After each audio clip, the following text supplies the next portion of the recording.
Hey everybody, it's Dylan here. I'm a real estate agent in Charlotte, North Carolina with Tate Realtors, and today I want to talk about how to buy a home. So buying a house feels like a lot, right? It's pretty overwhelming for most of us. Well, today I'm going to take you through every single step you need to know in order to buy a house. Let's actually make a little checklist that gives us that sense of accomplishment after we're done, right? And there's tons of information, so you may have some questions at the end. Don't worry. If you do have questions, just comment them below and I'll get to them there, and I'll make plenty of videos in the future too. So let's break it down. There's really three key people that are essential to the home buying process. First one's a loan officer. If you're getting a loan, this is gonna be a must for you. And if you're buying cash for a house, then it's really up to you. A trusted loan officer is incredibly key, so do your homework when you're selecting one. Next is an attorney or a title company. And so depending on your state, and you'll hear me say this a lot, it will determine whether or not you work with an attorney or a title company when it comes to closing on the purchase. If you're using a real estate agent, then they should have a contact that you can use if you're unsure. And then the third person is a real estate agent. And I'll tell you the truth, not everyone actually needs a real estate agent. And it's true. But there are some huge benefits that come along with partnering with a real estate agent and utilizing them. And those things are time, money, and expertise. So let's dive into those a little bit. The first one's time. Buying a house for a real estate agent should be incredibly simple. It should be like clockwork. Taking you from point A to point B as efficiently as possible is a massive benefit. And then two is money. Agents know the market. We know a good deal from a bad deal. And we know how to negotiate that deal to ensure that you get the best possible outcome. Being able to determine if a house is a good investment or a bad investment is definitely easier said than done, but it's very necessary. And contracts. I'm sure there's been a few times you haven't read through a contract entirely. Me too. But even if you did read it all the way through, there'd probably be plenty of things that would be confusing. So agents are a tremendous help here. All that to say, it's very important to pick the right real estate agent. Get a referral, do your homework, pick the right agent because they're going to be your best friend throughout the process. So now that we know the people that are typically involved, we need to start going through our checklist. First, let's make sure that you're in a position to actually buy a house financially. So if you're unsure if you are in that position, it's probably wise to go ahead and talk to a loan officer or a financial advisor. That's something I would recommend in most process right off the bat either way. And a couple of things to ask about would be things like down payment, debt to income ratio, pre-qualification needs. All of those would be answers that the loan officer could give you. Then we need to ask, do you actually have what is needed to purchase a home? Not just a down payment, but things like a job. Do you have an emergency savings? Do you have those things that really are necessary to be able to feel confident in your home purchase? Then we need to look at your spending habits, or what probably most people call it is your budget. And there's a couple of ways to really evaluate a budget, but what I like to do is what's called a $0 based budget. And I'll make a video about this in the future because I honestly do love talking budgeting. But essentially the Cliff Notes version would be that you want your expenses to equal zero after you've subtracted out your income, and your expenses including your savings, I should say. Then there's a few apps that I'd probably recommend. The first one being Mint, which is what I actually use. It's great for budgeting.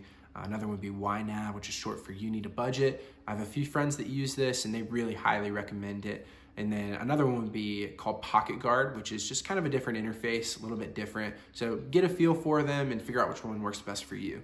So now that we've gone through those steps, it's time for us to actually get pre-approved for a loan. So you may have already selected your lender, but if not, this is the time you're going to actually select your lender, and we'll go through all of the initial steps to ensure that you get pre-approved. And your lender will walk you through all of those different steps. So just kind of pay attention to the process and ask a lot of questions. And now we're going to determine your wish list. So just like on Fixer Upper, where Chip and Joanna get a big list of this, these people's wants and needs, we're going to do the same thing here, except if you're working with me or you're working with a real estate agent, if they don't have an HGTV show, it may not be as luxurious, but it still gets the job done.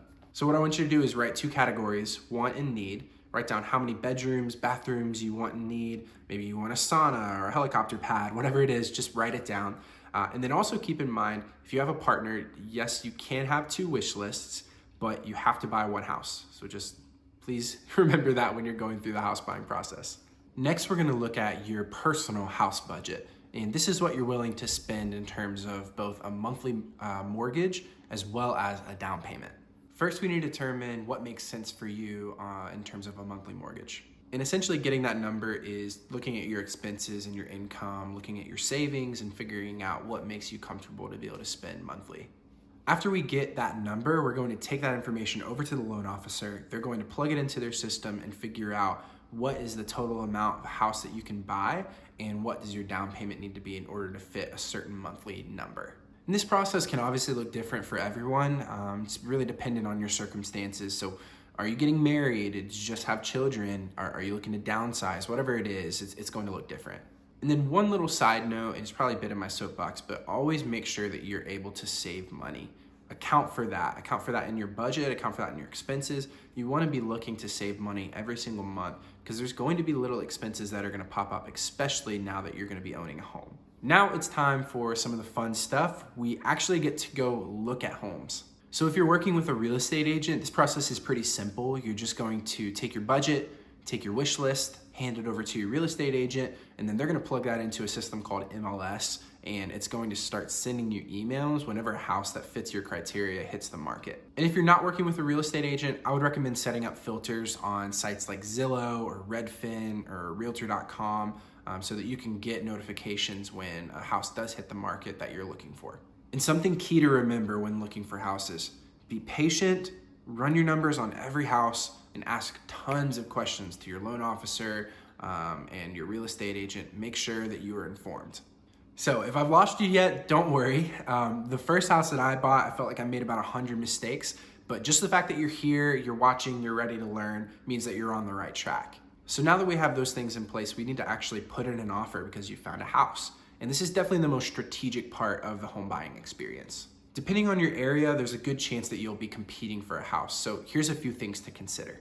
Is the house that you're about to put an offer on worth the price that you're going to have to pay for it? And this is really important, but it's something that a lot of people don't always consider. So there's a couple ways that we can figure that out.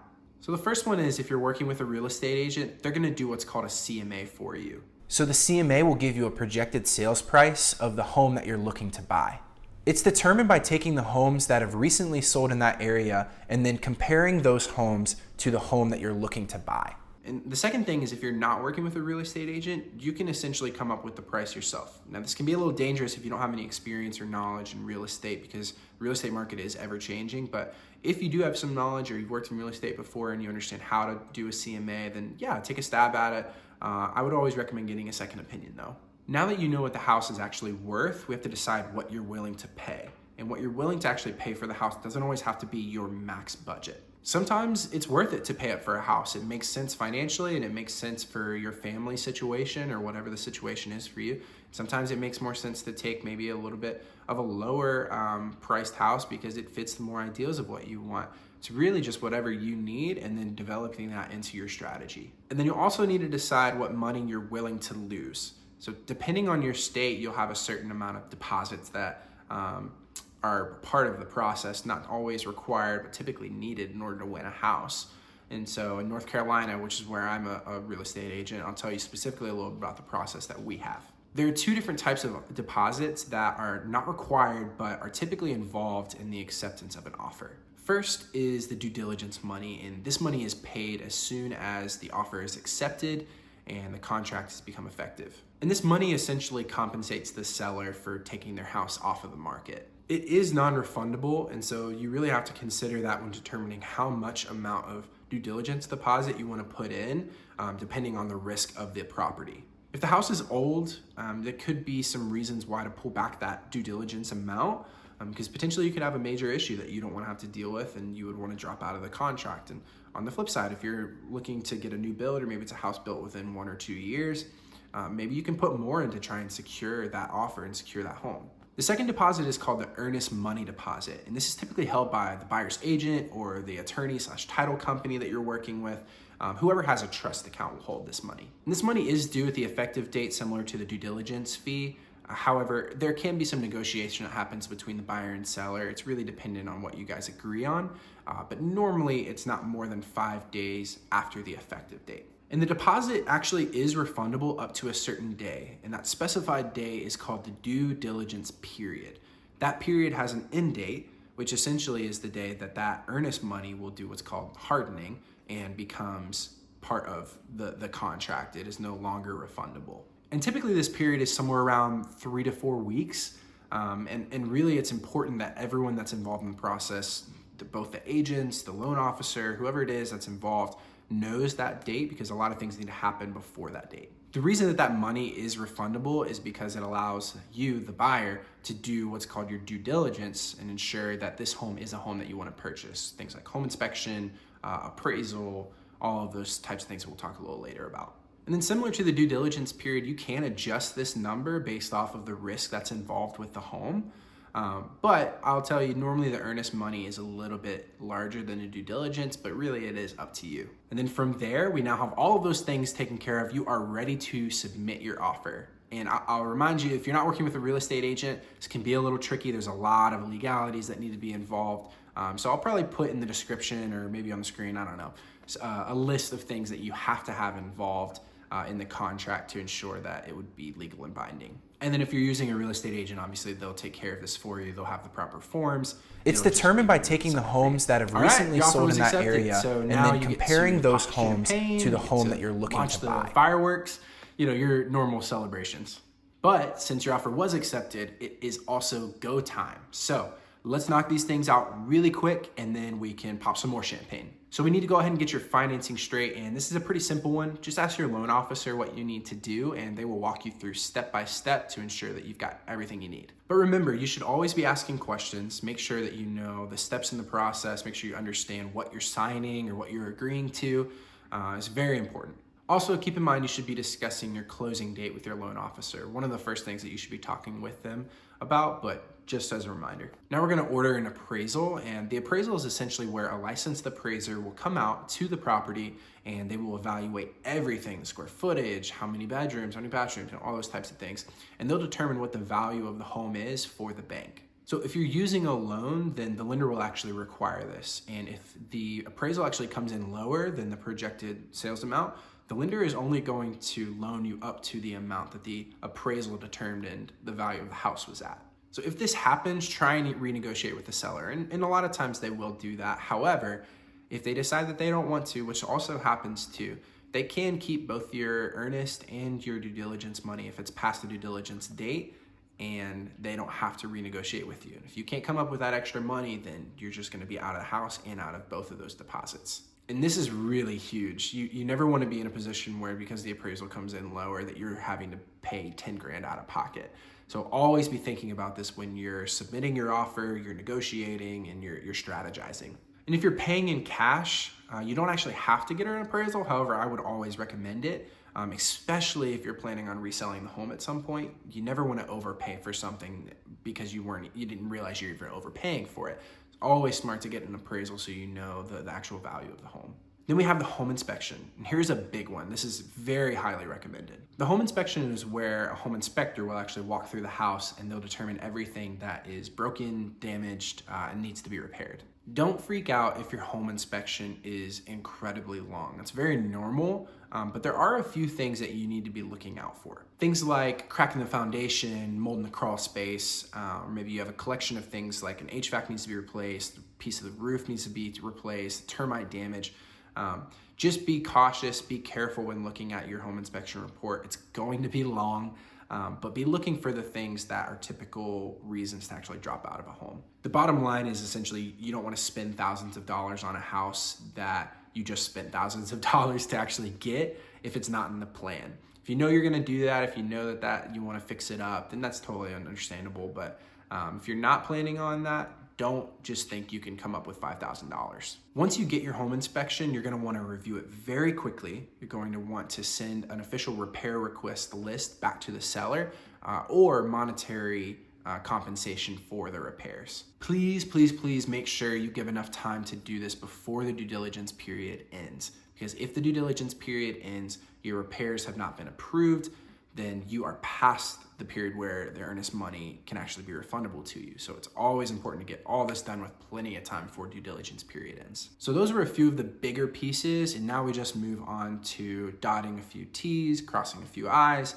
kind of wrapping up the whole process. So home insurance, compare your rates, get tons of quotes, and ask tons of questions. Get your utilities set up. There's going to be a variety of things like electric or gas or HOA dues or internet that you need to make sure you have set up prior to moving into the home. It is a nightmare trying to set up electric the day of, because then they might shut your power off for a few days. So just be thinking through all of that. Then we want to set up your moving necessities, and it's getting real now, which is really exciting, but it can also be really stressful too. So having moving necessities nailed down is such a stress reliever. So decide if you're going to be using a moving company or coordinating some pizzas to ask your friends to help out. And then make sure specifically you know the time that you can actually move into your house. In North Carolina, you can't move in until the deed is recorded in most scenarios. So it's always important to make sure you have that nailed down so that your friends aren't waiting on you and you're eating pizzas before you've even moved anything in. And remember, all of those different pieces, an agent can actually give you a referral. So if you need a home inspector, or if you need an appraiser, if you need some moving necessities, an agent should be able to help you with that. All right, you did it. You bought a house, popped some more champagne. You have finally completed your home buying process, and I'm proud of you. You did awesome. And I know this is a ton of information, but take it one bite at a time. Becomes a lot more manageable. And I'll mention one thing that's kind of on my mind. You could be going through a bit of buyer's remorse or some anxiety because you just purchased a home, and that's completely normal. Everyone's gone through that. I've gone through that. And it's not something to be frustrated by, but instead understand you just made a massive life decision. And you probably spent maybe tens of thousands, maybe hundreds of thousands of dollars on this home, and know that the first time the sink breaks or you see that first cockroach and you're going to go into panic mode of, did I make the right decision? And that's completely fine, completely normal. Just understand, if you go through all of these steps, if you're following the process, you're doing your due diligence, you have made the right decision. And you can feel happy about that, and you can feel excited about that because you've gone through the right steps in the proper channels. And I also left just a little document, we'll call it a document, just some things to be able to put into your notepad on your phone, or maybe you want to write it down, you have a hard copy, whatever, and check off those boxes so that you can go through the process and we can go through it together, and you can be checking pieces off so that you feel, that sense of accomplishment like we talked about at the beginning. So if you enjoyed the video, please leave a like, subscribe for more content. If you want to talk more, just leave a comment and we can chat there. And if you're looking for an agent to help you buy a house, then hit me up. Because even if you're not in Charlotte, I work with a network that allows me to help you get connected with great realtors that are near you. So I hope you have a fantastic day, and I'll see you soon.